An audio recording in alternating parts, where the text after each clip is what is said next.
Καλώς ήρθατε. Δυστυχώς ένας από τους ομιλητές έχει...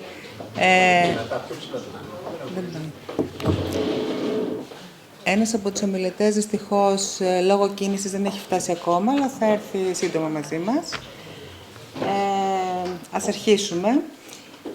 So, it is a great pleasure to welcome you to our first event organized in our newly refurbished premises. This event is meant to celebrate the International Greek Language Day, which is on the 9th of February, also Commemoration Day of Dionysios Solomos. We have invited to participate in a panel discussion, and we feel deeply honored and grateful that they accepted our invitation. Dr. John Kittmer, Chair of the Anglo-Hellenic League, former UK Ambassador to Athens, who will be the moderator of the panel. Professor Gonda van Steen, Koraes, Chair of Modern Greek and Byzantine History, Language and Literature in King's College Center for Hellenic Studies and Department of Classics. Dr. Liana Giannakopoulou, Senior Research Fellow at the Faculty of Modern and Medieval Languages and Linguistics at the University of Cambridge, also Chair of the Society for Modern Greek Studies.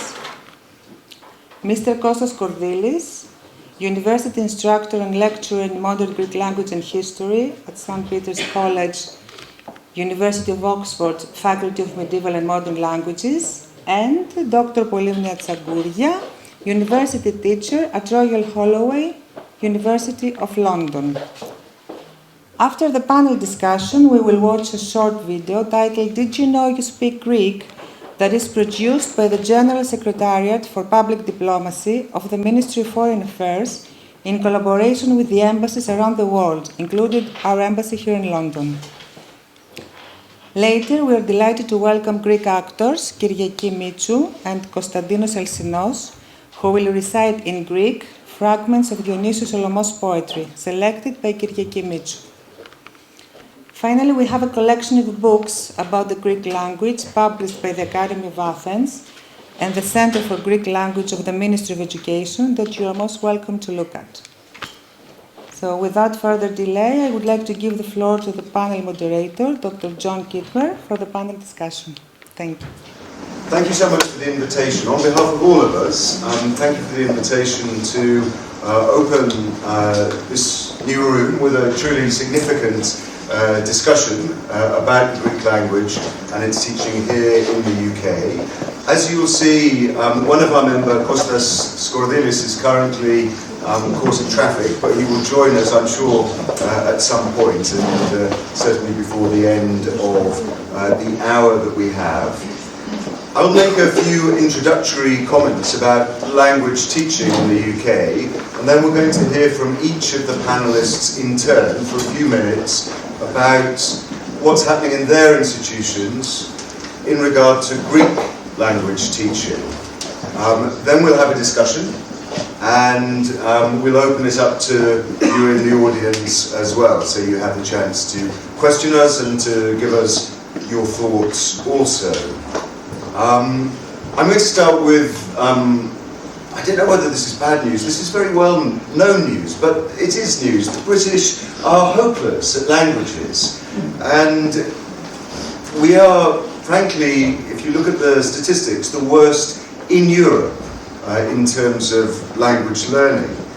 We have a large migrant and diaspora community here from all sorts of different places. We know that there are between 200 and 300 languages spoken amongst the diaspora, but among the population as a whole, only 32% of 15 to 30-year-olds can read and write in a language other than their own. Compare that to 89% across the European Union. Fewer than 20% of 18 to 34-year-olds in the UK population can speak French conversationally, can even have a short conversation in French. Only one third of the entire population here in the UK can hold a conversation in any foreign language at all. And given the large number of migrants and diaspora communities here, that's astonishing. Now, the reasons for this are fairly obvious. Since 2004, schools in the UK have not had to teach foreign languages beyond the age of 14. It ceased to be compulsory to learn foreign languages in schools in Britain after 2004. The results of this were very, very clear. The two most popular languages plummeted hugely by about the same amount. French and German plummeted between 2004 and 15 years later by 63% and 67% respectively. There was a slight increase in Spanish, and there's been a slight increase in the last 3 or 4 years in Mandarin Chinese, in Arabic, and also in Hebrew. But these are increases on very, very small bases. Even those learning languages, foreign languages in the British school system, that proportion that has gone down so much, are not achieving very much. 30%, so roughly 1 in 3 of kids who take GCSE at the age of 16 achieve no measurable score in the exam they're sitting. No measurable score. So even though they've chosen to learn the language, they're not actually achieving any level of competence in it. That's 1/3 of those who sit GCSEs in languages at the age of 16. This has, of course, a knock-on to A-levels and also to the university system. So at A-levels, the proportion of all A-levels sat in England now that are foreign languages is only 3.5%. Just 3.5% of papers sat are in modern foreign languages.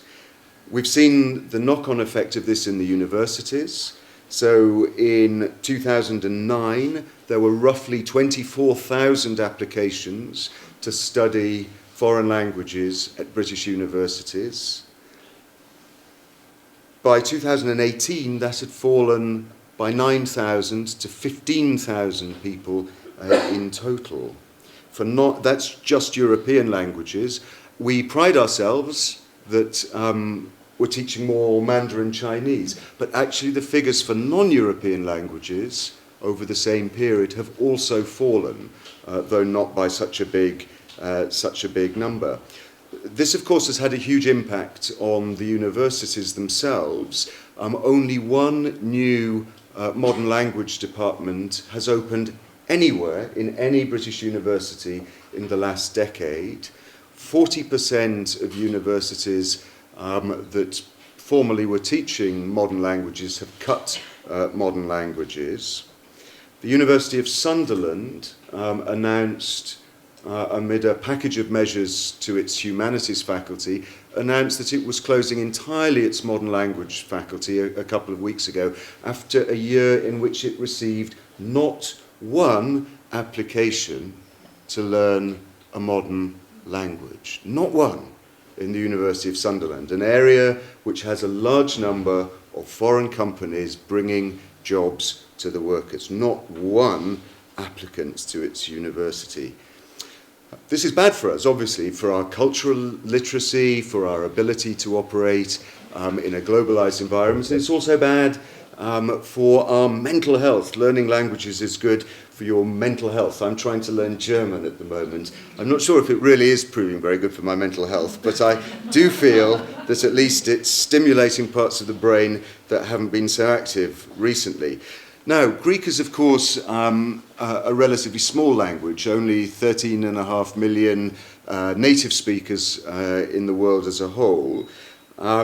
But interestingly, in the British Council's interesting report from 2017, looking at language learning in the UK, Greek is the 20th in the list of languages that have some importance to the UK.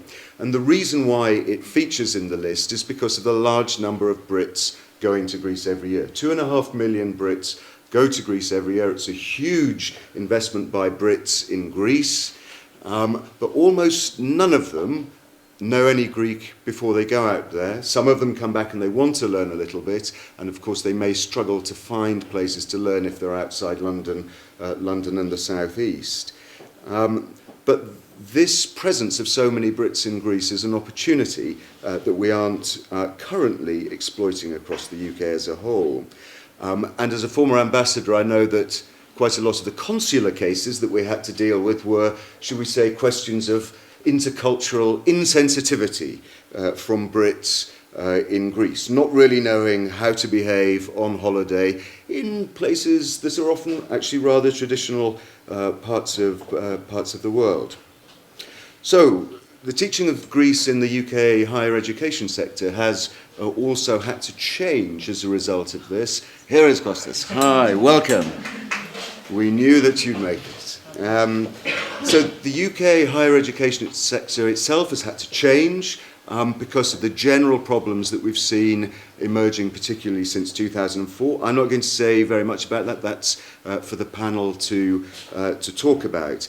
But I think the fact that we are still here after all of the challenges is noteworthy in itself. Even if our motto as Greek teachers, Greek departments is only "Είμαστε ακόμη εδώ," still, we are still here, we've proved resilient, we've proved creative, and we are still teaching Greek to those who want to learn it.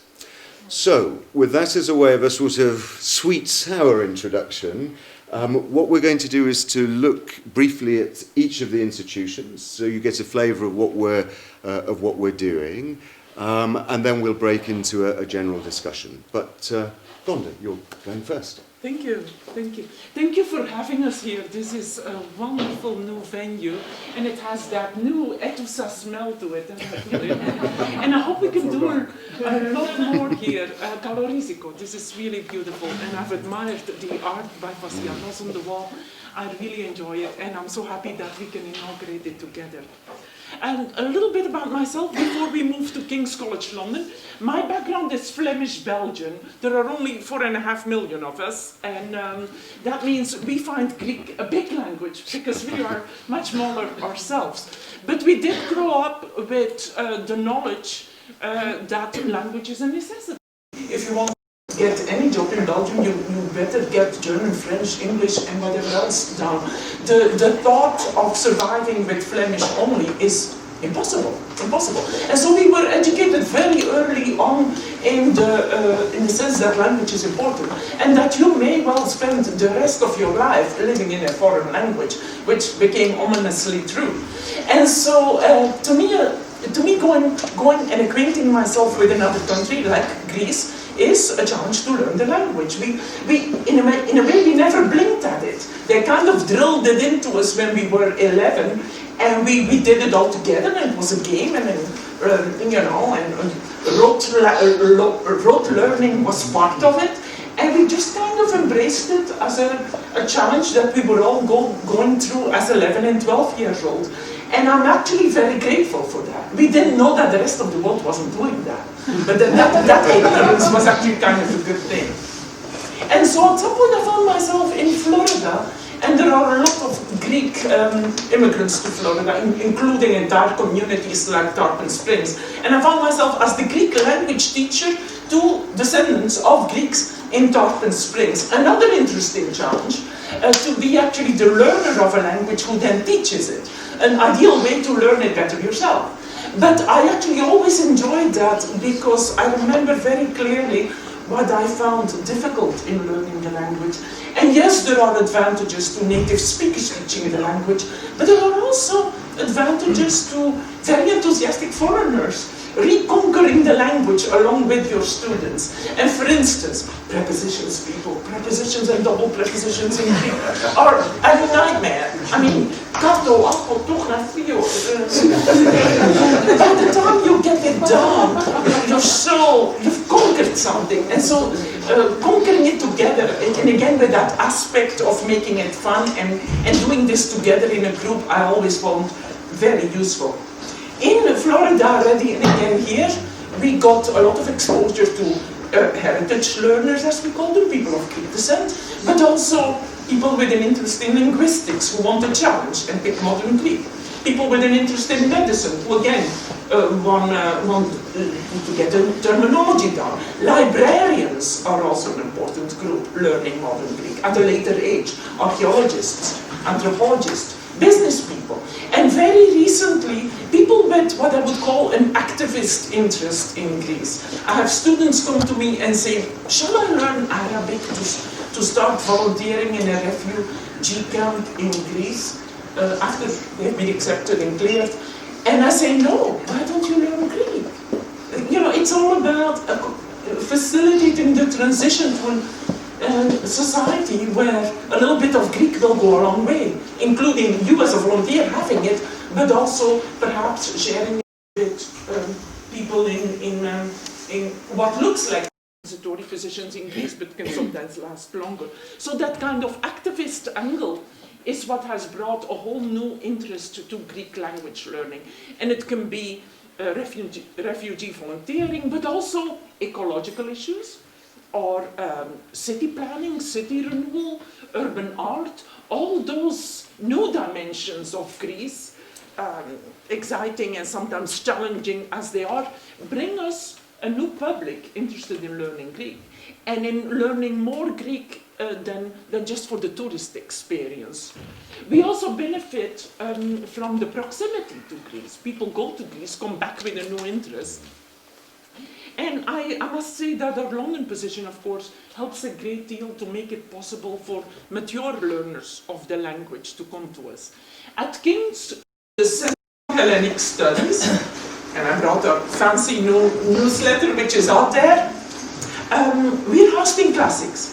We were a department before. The university is constantly restructuring and reorganizing curriculum.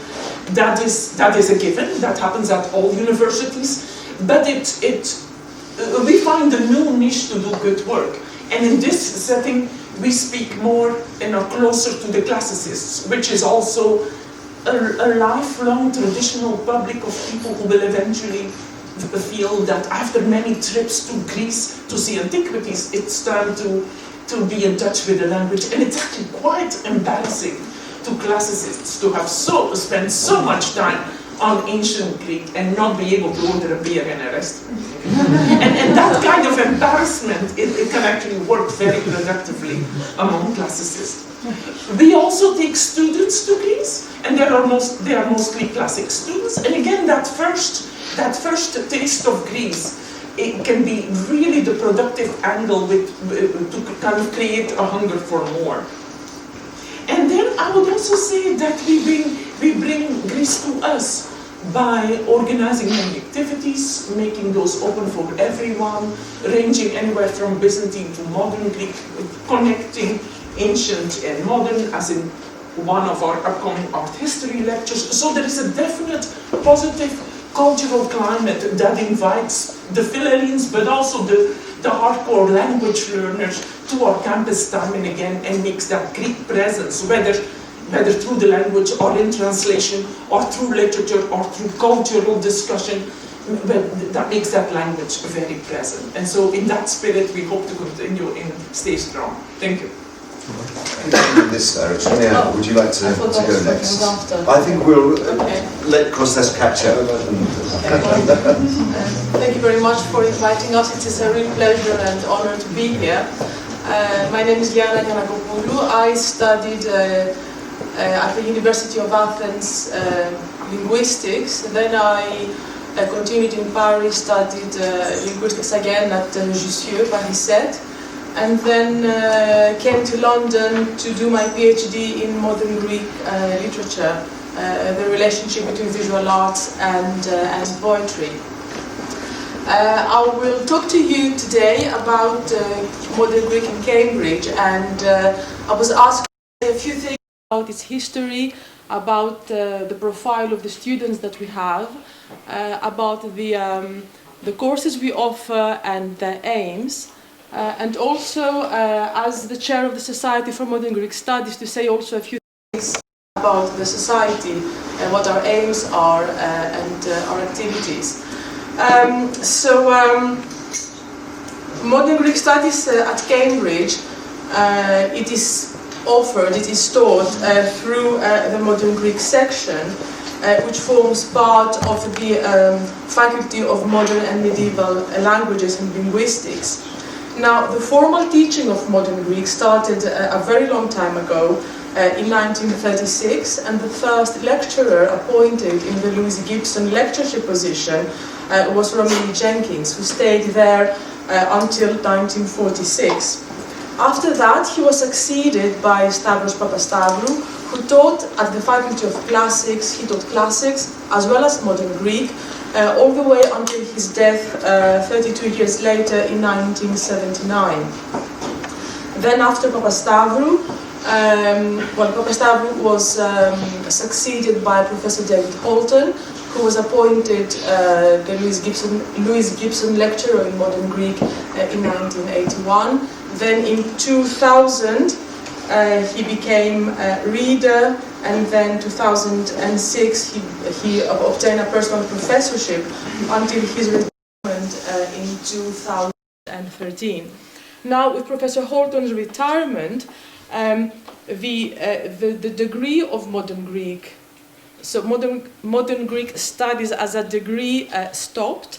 It actually got suspended until further notice, as we say, but Modern Greek, the teaching of Modern Greek actually hasn't stopped at all. So existing undergraduate students are able to take the two papers we offer, and I will say a few things about that. One paper is an introduction to Modern Greek language and culture and literature, where we teach a selection of poetry, prose, as well as the language itself. And the second paper focuses on the presence of ancient Greek myth in Modern Greek literature. So the adaptations and the uses of myth in Modern Greek literature. What is really important in both these papers is that the teaching of the language and the teaching of literature and culture are two sides of the same coin, so they are taught in equal measure. With the launch of the Center for Greek Studies in Cambridge, it was launched last summer, we will have the opportunity, actually we are already able to offer Modern Greek at MPhil level. Students are able to choose Modern Greek in the MPhil in Greek Studies, which will give them the opportunity to do research in at least two periods of Modern Greek culture and language, and also encourages comparative approaches with other cultures if they want to do so. Now, the obvious aim, of course, of this teaching is to acquaint the students with the language and develop their competence in the receptive skills. We can no longer now do the speaking part. It also enables them to access the literary texts that we do.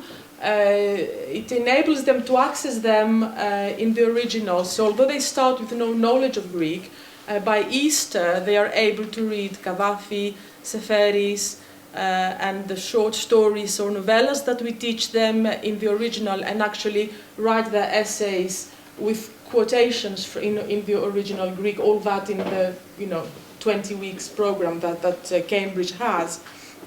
It also helps them to develop their intercultural competence and to study the Modern Greek language in context, which is a very important part of what they do. And also, of course, overall the greater benefit of that is to enhance their cultural awareness of Greek and of Modern Greek culture.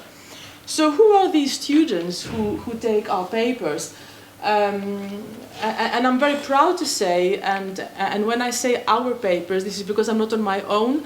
Modern Greek in Cambridge is taught by actually two people, by myself and by my colleague Dr. Regina Karoussou-Fokas, who is doing the the language teaching. So we are working together at for every stage of this work. Who are our students? Well, you'll be perhaps surprised to hear that they have nothing to do with modern Greece. We have now a steady flow of 25 students every year who choose our papers.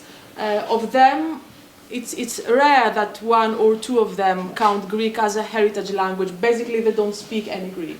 They are students from around the world. We've had students from Europe, from Asia, China, America. So people who mainly come from the faculties of classics or the faculty of modern languages, and also from the faculty of history or Asian and no, but it has a name. It's AIMS. It's Asian and Middle Eastern Studies. Yeah. So this is where they come from. Why do they choose it? Well, they are very bright and very inquisitive students, and they enjoy a challenge because Greek is not easy. Most of them, unless they do classics, most of them have no idea. They don't know Greek, they don't know the alphabet. Students of classics are more familiar with aspects of Greek, of course, but most of them, so for them it's a great challenge, but they engage with it. Most of them initially become interested in the language itself because they like learning languages, especially those who do Russian, Spanish, in the MML faculty they learn languages. Classicists also enjoy and are very much interested in how the language has developed, how the modern culture is related to the classical past. So this is something that they find very interesting. Many of them discover that they, how much, and this is not my opinion, this is something they say as a feedback to us, how much learning a bit of modern Greek history, a bit of modern Greek culture, opened their eyes to European culture more generally, and they say, oh my God, I had no idea that learning all these things would actually make me understand better so many other things that have been taking place in Europe. We try to make, as I will say, I hope to get the chance to say later, we try to teach topics which are also related to what is happening in the world. For example, immigration, identity, issues like that, and that engages them to a great extent. So yes, these are all different ways in which Greek students, in which students in Cambridge engage with modern Greek literature and culture. So if I may, John, say a few things about the society as well. So I was asked to say a few things about the Society of Modern Greek Studies, of which I am currently the chair, but not the only one, not the only representative here. Gonda and Regina and Kostas are actually members of the executive committee. John has been a great supporter of the society for many years.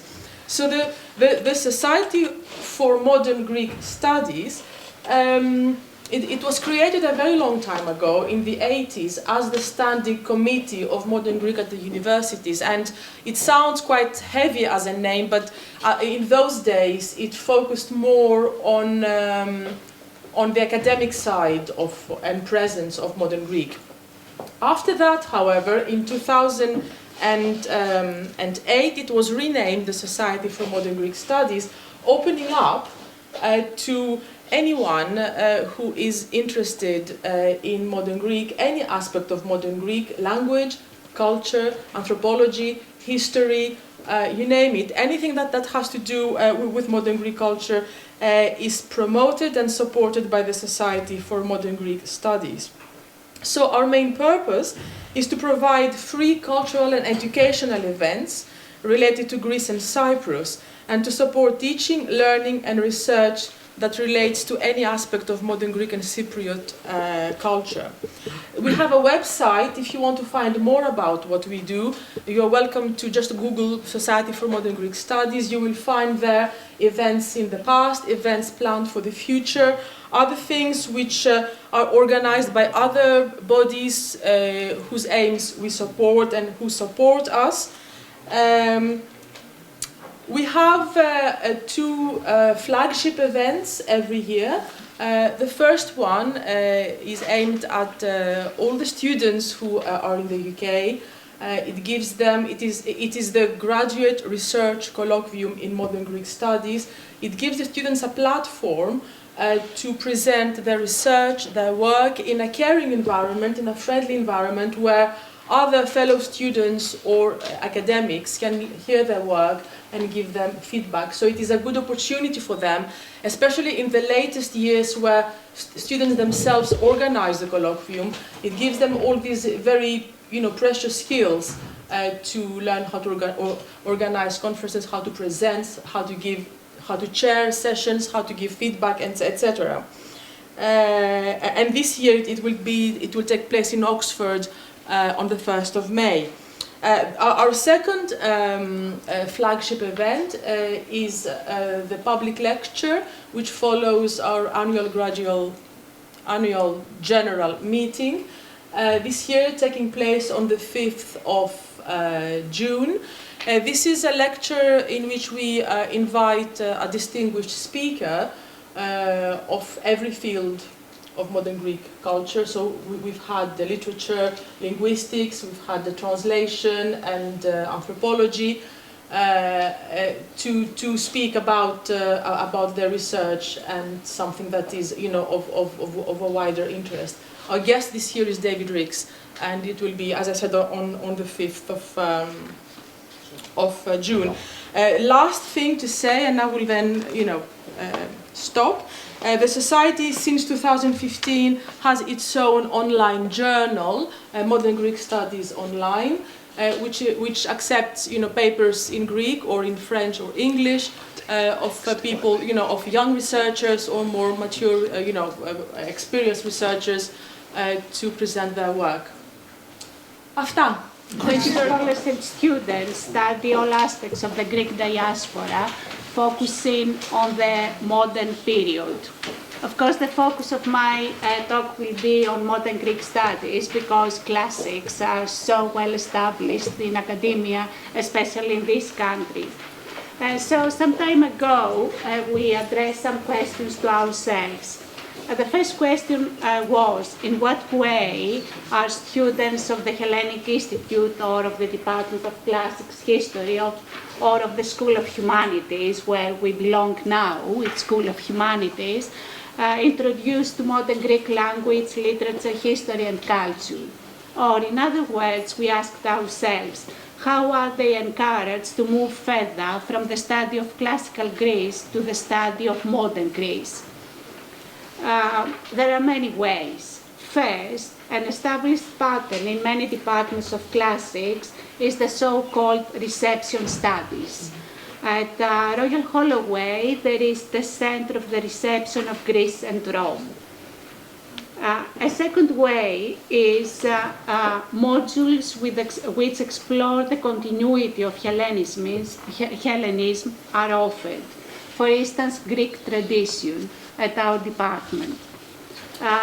Third, modules on modern Greek history independently or in relation, of course, as part of European history or in particular part of the history of Mediterranean or of the Balkans, of course. So there are some courses which are offered this year.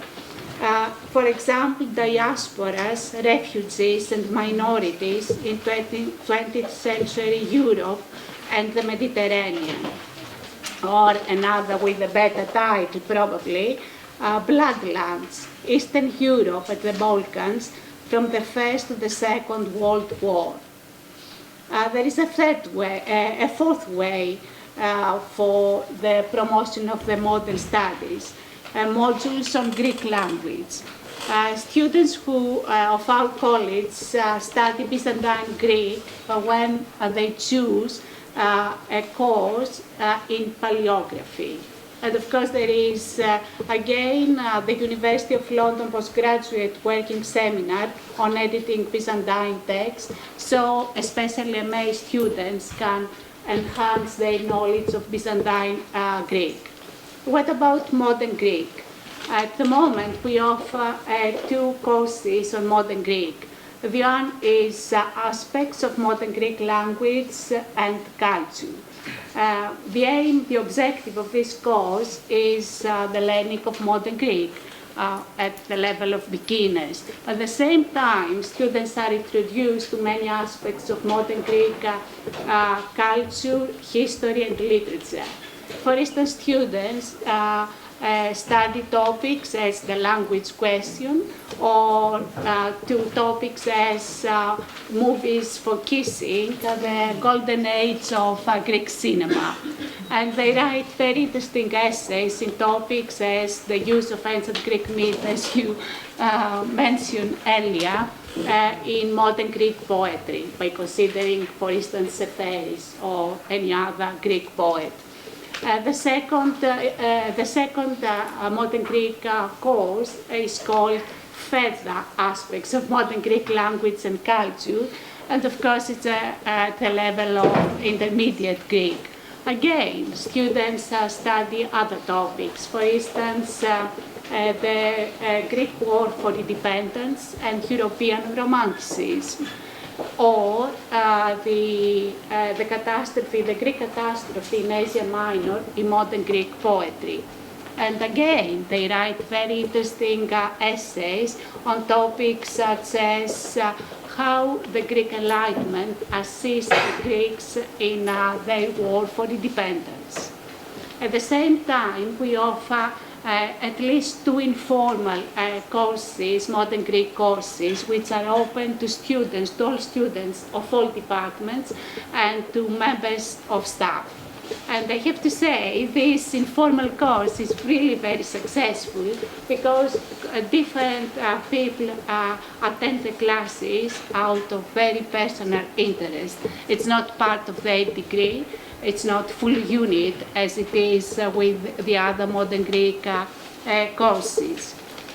And again, we keep asking questions to ourselves. And the other question was, how can we make a course on modern Greek language attractive to students?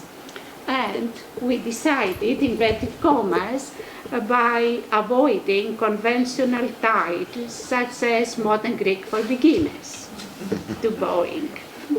By studying along with the language topics regarding modern Greek literature, history, and culture. By enhancing the knowledge of students of ancient Greek through the learning of modern Greek and vice versa. By placing the learning of Greek in the same framework of learning French or Italian or Spanish, especially for students with a joint degree.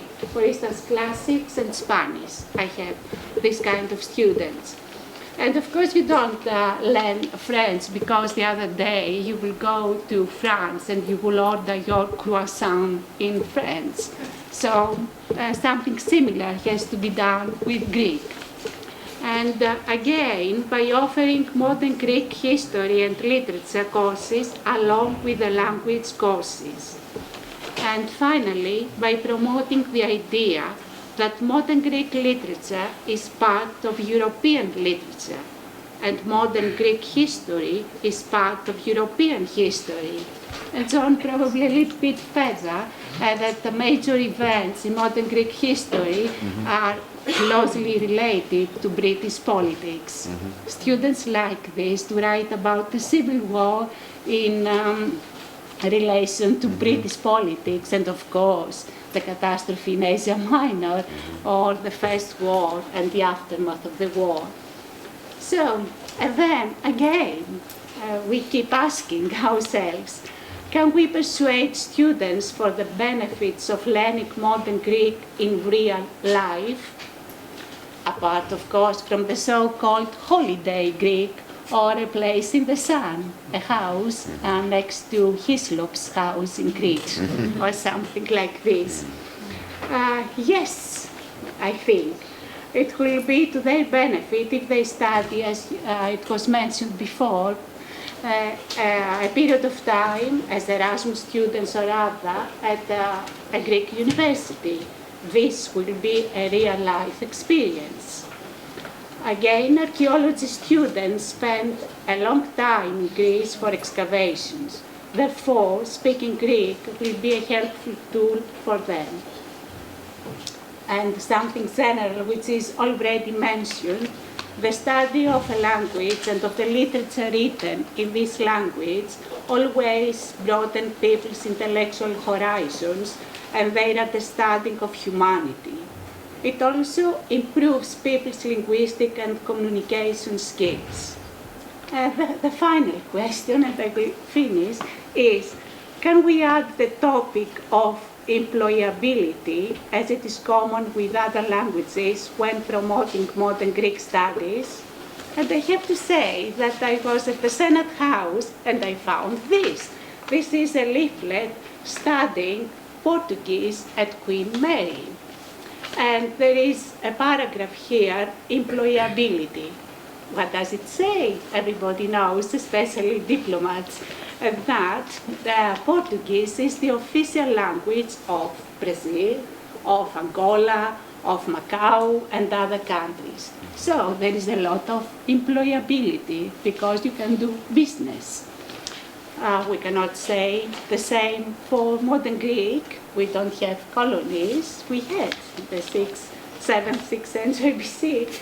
But in this field, and I will very much appreciate your opinion, I think we can introduce the topic of Greek diaspora, which is very important for our institute, the Hellenic Institute at Royal Holloway.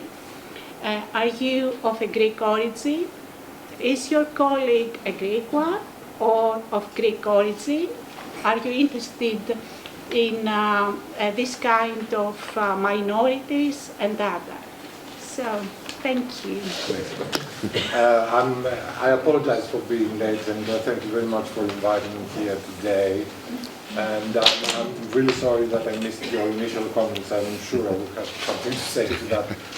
I'll begin by saying that although modern Greek as a discipline, modern Greek studies as a discipline, seems to be under entreaty at the higher institutions in this country, research on modern Greece as such is burgeoning. It's flowering.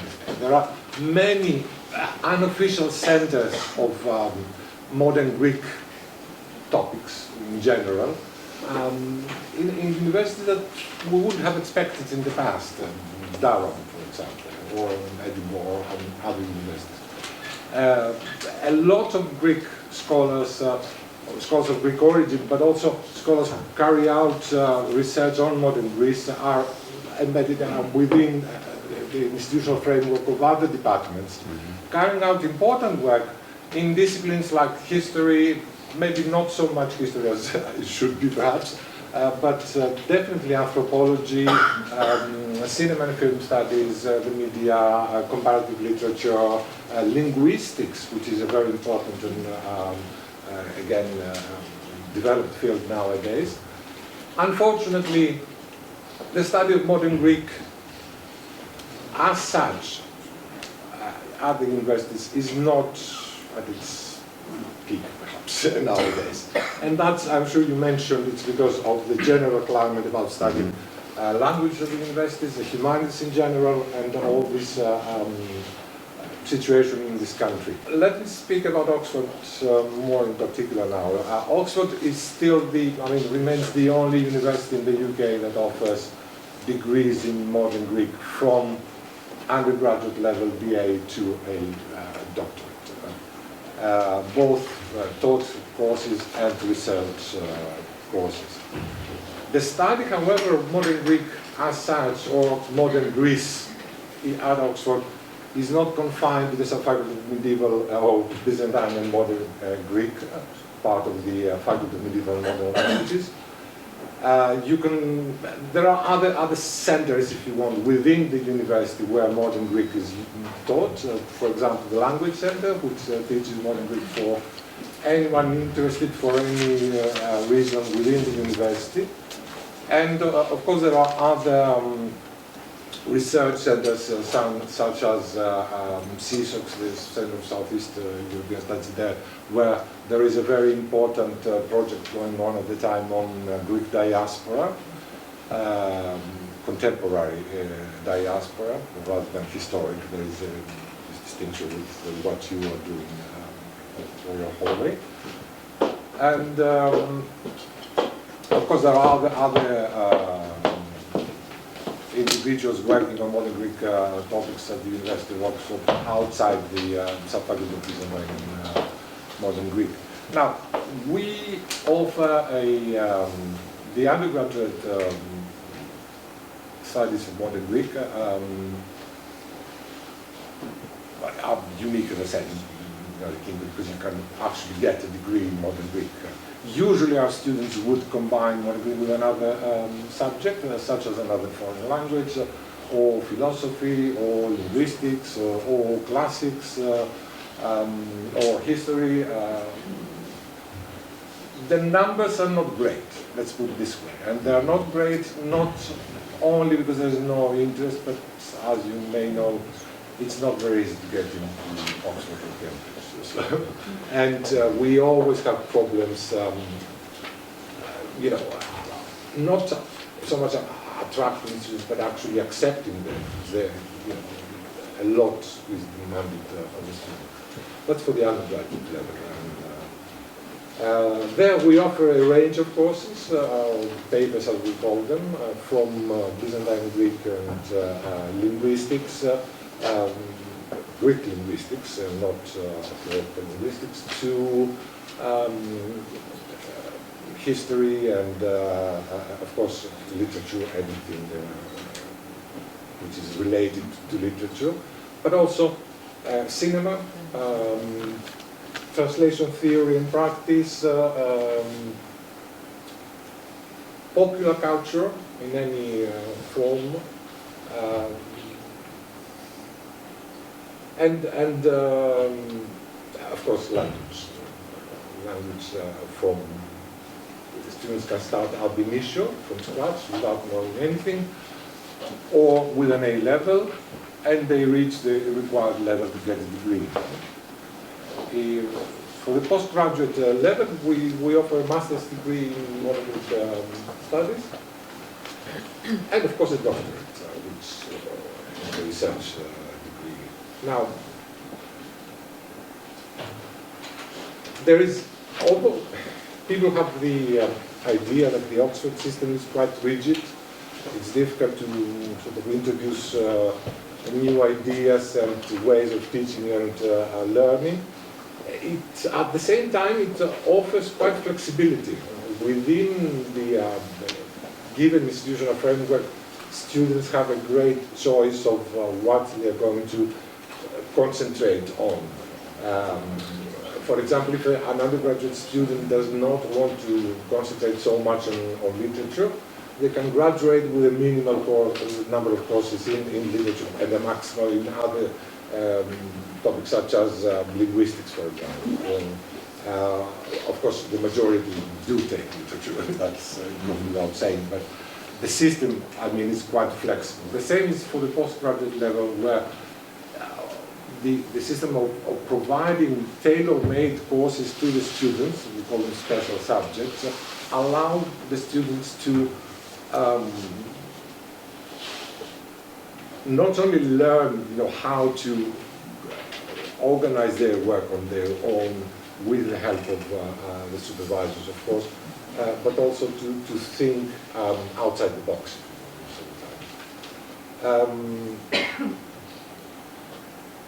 Anyway, I don't want to talk a lot. If there are questions about Oxford, you may ask me at any point.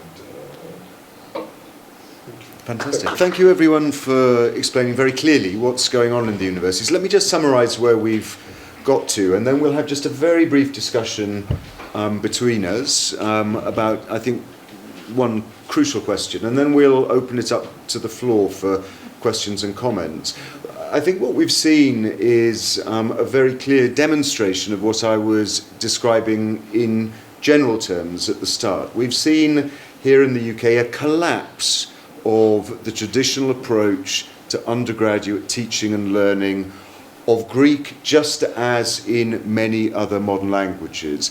It simply wasn't the case 15 years ago that there was only one BA in modern Greek studies or one BA in modern Greek studies plus another foreign language. Now you have to go to Oxford if you want to specialise linguistically in modern Greek. 15 years ago we had much broader provision, and that broader provision is something that has been lost not just in modern Greek but across a wide range of European and non-European languages. But what we have seen, as everyone here has demonstrated, is considerable innovation to hook undergraduate students through provision of special subjects, reception studies, particularly exploiting the interest of classicists, film studies, diaspora studies, particular aspects of history. So we're trying to hook undergraduates on the ideas of Greece first,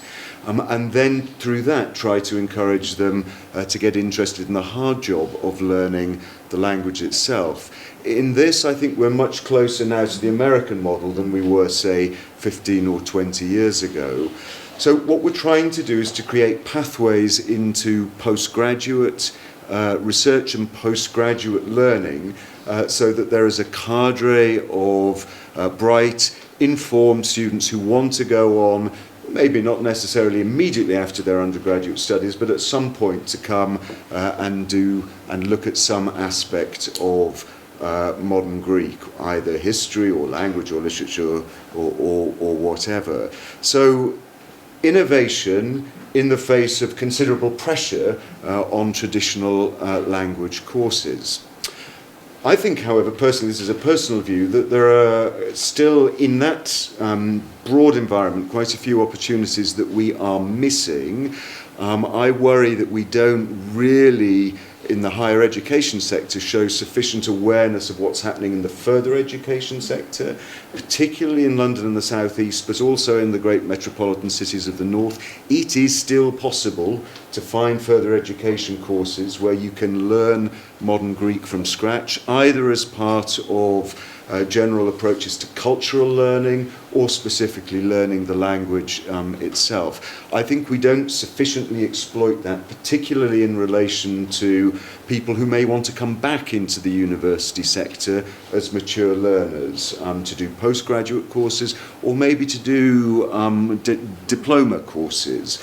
That, I think, is something that we could do more on. So my sort of open question to everyone here, and please chip in, is if we had the money to do a little bit of reshaping of the courses that we're already evolving, and the money to launch really effective appeals to potential learners, who would we target? Who do we think is missing out on the learning of Greek, who might be interested with the right sorts of courses and the right sorts of stimulus and publicity? Who should we be targeting?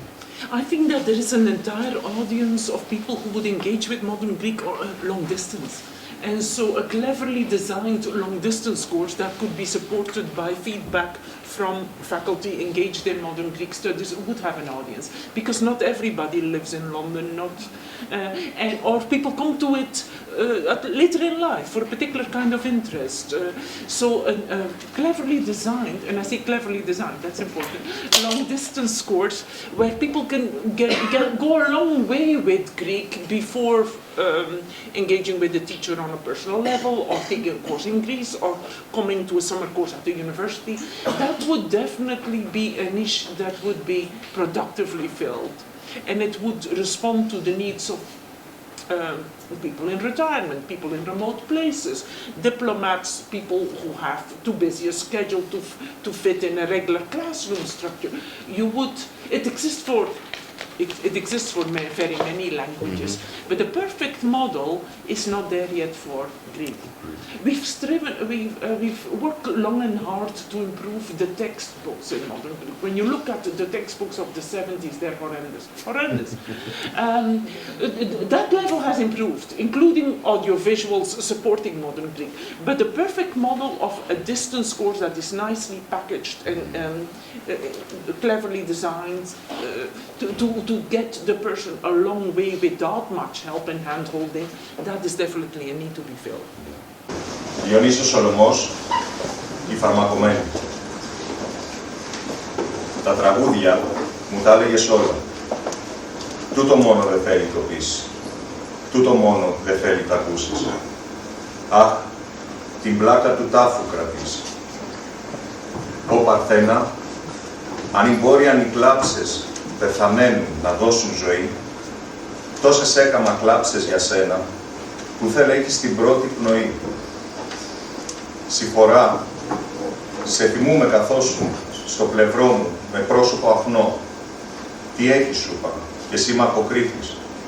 Θα πεθάνω, φαρμάκι θα πιω. Με σκληρότατο χέρι το πήρες, ωραία κόρη, και αυτό το κορμί, που του έπρεπε φόρεμα γάμου, πικρό σάβανο τώρα φορεί.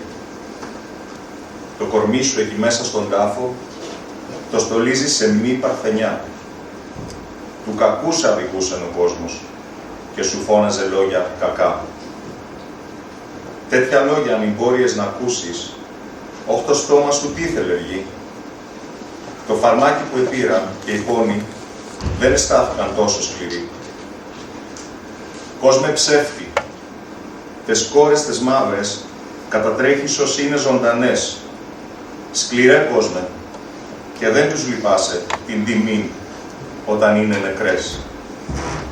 Σώπα, σώπα, θυμήσου πως έχεις θυγατέρα, γυναίκα, αδελφή. Σώπα, η μαύρη κοιμάται στο μνήμα και κοιμάται Παρθένα σε μνή. Θα ξυπνήσει την ίστατη μέρα, εις τον κόσμο ομπρός να κρυφθεί και στον πλάστη, κινώντας με σέβας, τα λευκά της τα χέρια θα πει. Κοίτα μέσα σαν σπλάχνα μου πλάστη, τα φαρμάκωσα αλήθεια η πικρή και μου βγήκε όχτο νου μου πατέρα, που πλασμένα μου τα έχεις εσύ. Όμως κοίτα σαν σπλάχνα μου μέσα, που το κρίμα τους κλαίνε και πες του κόσμου που φώναξε τόσα, εδώ μέσα αν είναι άλλες πληγές. Τέτοια ομπρώση στο πλάστη κινώντας, τα λευκά της τα χέρια θα πει. Σώπα κόσμε, κοιμάται στο μνήμα και κοιμάται Παρθένα σε μνή. Νέος, Άγγλος στρατιώτης, εγκατασπαράχτηκε από έναν πόρφυρα, ενώ κολυμπούσε μέσα στο λιμάνι της Κέρκυρας. Την ακόλουθη ημέρα τα κύματα έβγαλαν στο ακρογιάλι του κάστρου ένα απομεινάρι από το σώμα. Το πραγματικό αυτό συμβεδικός είναι η υπόθεση τούτου του ποίηματος. Ο πόρφυρας. Η κόλαση, παντάγρυπνη, σου στήθηκε τριγύρου, αλλά δεν έχει δύναμη. Πάρεξ μακριά και πέρα, μακριά από την παράδεισο, κι εσύ έχεις μέρος, μέσα στα στήθια σου. Τ' ακούς, καλέ να λαχταρίζει. Κοιτάς του ρόδου τη λαμπρή πρώτη χαρά του ήλιου. Είναι πρώτη, αλλά όμως δεύτερη από το πρόσωπό σου. Χιλιάδες άστρα στο λουτρό με μένα στη νύχτα. Γελάς κι εσύ στα λούλουδα, χάσμα του βράχου μαύρου. Κοντάτε το χρυσόφτερο και κατά δω γυρμένη. Πάφησε ξάφνου το κλαδί για του γυαλού την πέτρα. Κι εκεί γρικά της θάλασσας και του ουρανού τα κάλλη. Κι εκεί τραβά τον ήχο του μ' όλα τα μάγια πόχη. Γλυκάδες επί θάλασσα και την ερμιά του βράχου. Και τ' άστρο κράζει πάρορα και πρέπει να προβάλλει. Πουλί, πουλάκι, που σκορπάς το θαύμα της φωνής σου. Ευτυχισμός, αν δεν είναι το θαύμα της φωνής σου, καλώς στη γη δεν άνθησε. Στον ουρανό, κανένα. Αλλά, αχ, να δώσω μια πλεξιά και να είμαι και φτασμένος. Ακόμα φρέμουν να βαστάς και να είμαι γυρισμένος με 2 φιλιά της μάνας μου. Με φούχτα γη, της γης μου. Φιλώ τα χέρια και γλυκά το στήθος μ' αγκαλιάζω. Ανοιχτά πάντα κι άγρυπνα τα μάτια της ψυχής μου. Ποια πηγή τάχνασε γεννά χαριτωμένη χρήση. Φύση, χαμόγελα άστραψες και γίνηκες δική του. Ελπίδα, το δέσες στο νου μου όλα τα μάγια πόχης. Νιός, κόσμος όμορφος παντού χαράς και καλοσύνης. Γύρω κοιτάνε τον ειδή. Κοντάνε εκεί στον νιόν μπρος ο τίγρης του πελάγου. Κι αλλιά μακριάνε το σπαθί, μακριάνε το τουφέκι. Αλλά όπως έσκησε εύκολα το βάθος τρανό και βγήκε κι όρμησε κατά τον κάτασπρο λαιμό που λάμπει σαν τον κύκνο, κατά το στήθος το πλατή και το ξανθό κεφάλι, κατά τη μεγαλόψυχη γλυκιά πνοή της νιώτης, έτσι κι ο νιός. Της φύσης αψόμορφες και δυνατές αγκάλες, όπου τον εγλυκόσφυγε και του γλυκομιλούσε, ευθύς ξυπνά στο λευκό γυμνό κορμί παστράφτη την τέχνη του κολυμπιστή, μ' αυτήν του πολεμάρχου. Πριν πάψει μεγαλόψυχη πνοή, χαρά γεμίζει. Άστραψε φως και γνώρισεν ομοιός τον εαυτό του. Οι κόσμοι γύρω άνοιγαν, κορώνες να του ρίξουν. Από μινάρι θαυμαστό, ερμιάς και μεγαλείου, όμορφο εξένε και καλέ και στον ανθό της νιώτης. Άμε και δέξου στο γυαλό του δυνατού την κλάψα.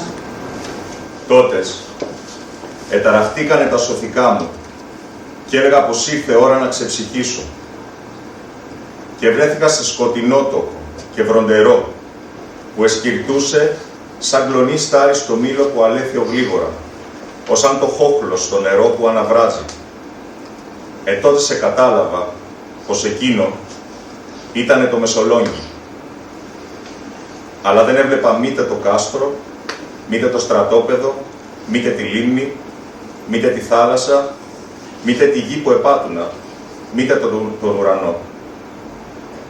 Εκατασκέπαζε όλα, τα πάντα, μαυρίλα και πίσα, γιωμάτι λάμψη, βροντί και αστροπελέκι. Και ύψωσα τα χέρια μου και τα μάτια μου να κάμω δέηση, και ειδού μες στην καπνίλα μια μεγάλη γυναίκα με φόρεμα μαύρο σαν του λαγού το αίμα, όπου η σπίθα έγγιζε και εσβενότουνε. Και με φωνή που μου εφαίνονταν πως νικάει την ταραχή του πολέμου, άρχισε. Το χάραμα επήρα του ήλιου το δρόμο, κρεμώντας τη λύρα, τη δίκαιη στον νόμο. Κι από όπου χαράζει ως όπου βυθά, τα μάτια μου δεν είδαν τόπον ενδοξότερον από τούτο το αλωνάκι. Παράμερα στέκει ο άντρας και κλαίει, αργά το τουφέκι σηκώνει και λέει «Σε τούτο το χέρι τι κάνεις εσύ, ο εχθρός μου το ξέρει πως μου σε βαρύ». Της μάνας ο λάβρα, τα τέκνα τριγύρι, θαρμένα και μαύρα, σαν ίσκιους ονείρου, λαλεί το πουλάκι στου πόνου τη γη και βρίσκει σπυράκι και μάνα φθονή. Ιδού, αυτές οι γυναίκες φέρνονται θαυμαστά. Αυτές είναι μεγαλόψυχες και λένε ότι μαθαίνουν από μας. Δεν δειλιάζουν, μολονότι τους επάρθηκε η ελπίδα που είχαν να γεννήσουν τέκνα για τη δόξα και για την ευτυχία. Εμείς λοιπόν μπορούμε να μάθουμε από αυτές και να τις λατρεύουμε έως την ύστερη ώρα. Αφού έκαψαν τα κρεβάτια, οι γυναίκες παρακαλούν τους άντρες να τις αφήσουν να κάνουν αντάμα εις το σπήλαιο, την στερινή δέηση. Μια από αυτές, η γεροντότερη, μιλεί για τις άλλες. Άκουσε, παιδί μου, και τούτο από το στόμα μου, που μόλι κάτω από τη γη και ένα μπατσούνι απ' έξω, ορκίζουνse στη στάχτη αυτή και στα κρεβάτια τάτιχα με το σεμνό στεφάνι. Να αφήστε σας, παρακαλούν, να τρέξουμε σε εκείνο, να κάνουμε άμα το στερνό χαιρετισμό και θρήνο. Μητέρα, μεγαλόψυχη στον πόνο και στη δόξα, κι αν στο κρυφό μυστήριο ζουν πάντα τα παιδιά σου, με λογισμό και μόνιρο, τι χάρη έχουν τα μάτια τούτα, να σε δουν μες στο πανέρμο δάσος, που ξάφνου σου τριγύρισε τα θάνατα ποδάρια, κοίτα, με φύλλα της λαμπρής, με φύλλα των βαγιώνε. Το θεϊκό σου πάτημα δεν άκουσα, δεν είδα. Ατάραχη σαν ουρανός μ' όλα τα κάλλη πόχη, που μέρη τόσα φαίνονται και μέρη είναι κρυμμένα. Αλλά, Θεά, δεν μπορώ να ακούσω τη φωνή σου και ευθύς εγώ του ελληνικού κόσμου να τη χαρίσω. Έργα και λόγια, στο χασμί, στέκομαι και κοιτάζω. Λούλουδα μύρια, πούλουδα, που κρύβουν το χορτάρι. Κι άσπρα, γαλάζια, κόκκινα, καλούν χρυσό μελίσι. Εκείθε με τους αδελφούς, εδώθε με το χάρο. Μες στα χαράματα συχνά και μες στα μεσημέρια και σαν θολώσουν τα νερά και τ' άστρα σαν πληθύνουν, σάφνου σκυρτούν οι ακρογιαλιές, τα πέλαγα κι οι βράχοι, αραπιά σάτι, Γάλλου νους, βόλη τουρκιάς, το πάγκλου, πέλαγο μέγα πολεμά, βαρύ το καλυβάκι κι αλλιά, σε λίγο ξέσκεπα τα λίγα στήθια μένει. Μάγεμα εθύσεις κι όνειρο, στην ομορφιά και χάρη. Η μαύρη πέτρα ολόκληση και το ξερό χορτάρι. Με 1000 βρύσες γίνεται, με 1000 γλώσσες κραίνει. Όποιος πεθάνει σήμερα, 1000 φορές πεθαίνει. I would like to close this very informative but also celebratory event on the occasion of the day of the Greek language by touching very briefly upon a slightly different angle of the Greek language. And for that I will only I will recite, not trying to compete with our actors, one verse of Ελίτης, from Axion Steen. Τη γλώσσα μου έδωσαν ελληνική, το σπίτι φτωχικό στις αμμουδιές του ομήρου.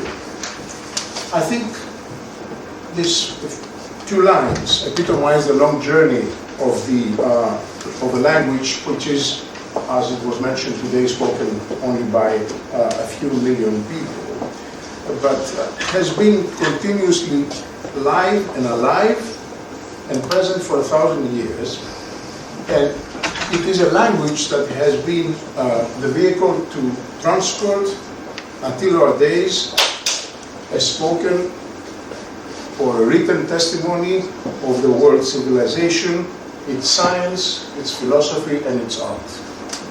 So thank you very much for being with us tonight, celebrating this auspicious event. Thank you for your presence. I thank especially the members of our panel. I also thank our actors and all of you who attended. Thank you.